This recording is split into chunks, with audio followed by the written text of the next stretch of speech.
श्री स्वामी समर्थ. आजचा हा दिव्य संदेश तुमच्यासाठीच आहे.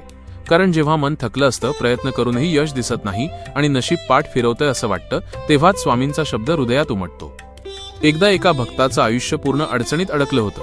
कामात अपयश, घरात ताणतणाव आणि मनात सतत एकच प्रश्न, स्वामी मी काय चुकतोय? तो रोज स्वामींच्या फोटोसमोर बसायचा, पण आजसारखी निराशा कधीच नव्हती. डोळ्यांत पाणी, मनात भीती आणि भविष्याबद्दल अंधार.